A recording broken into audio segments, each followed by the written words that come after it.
সম্পূর্ণ বিনামূল্যে আমার চটজলদি রান্নার নিয়মিত আপডেট পেতে সাবস্ক্রাইব করে বেল বাটন ক্লিক করুন।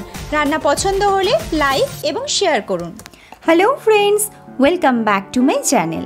আজকে দেখাবো খুবই সহজ কিন্তু ভিন্ন স্বাদের একটি সবজি ভাজার রেসিপি। সম্পূর্ণ ব্যক্তিগত একটি রেসিপি যা একবার ট্রাই করলে কথা দিলাম নিরাশ হবেন না। ভাত রুটি দুইয়ের সাথেই বেশ ভালো লাগে। প্রথমে কড়াইতে 2 টেবিল স্পুন সাদা তেল নিয়ে গরম করে নিচ্ছি। এরপর এর মধ্যে একটা শুকনো লঙ্কা 2 টুকরো করে দিলাম, আর দিয়ে দিচ্ছি 1/4 টিস্পুন ভাঙা বিউলির ডাল।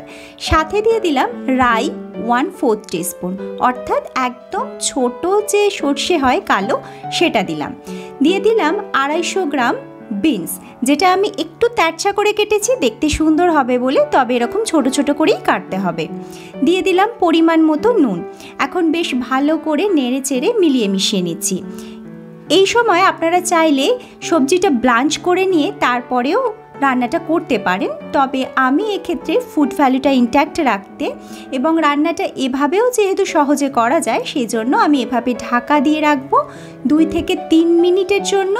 তারপর আবারও উঠিয়ে নিয়ে একটু নাড়াচাড়া করে নেব, আবারও 5 মিনিট ঢাকা দিয়ে রাখবো। এইভাবে প্রসেসটা 2 থেকে 3 বার রিপিট করলেই সবজিটা বেশ দেখুন এরকম নরম হয়ে সিদ্ধ হয়ে যাবে। এবার আমি আর ঢাকা দেব না, এখন কিছুটা সময় নাড়াচাড়া করে ভেজে নিচ্ছি। এরই মাঝে আমি ফ্রিজ থেকে কোরানো নারকেল বার করে নিচ্ছি। নারকেল অনেক সময় কুড়িয়ে এইভাবে ছোট ছোট লাড্ডু করে আমি ফ্রিজের মধ্যে স্টোর করে রাখি, এতে আমার কাজের সুবিধা হয়। যেহেতু ফ্রোজ করা আছে সেই জন্য আমি 2 পিস দিলাম।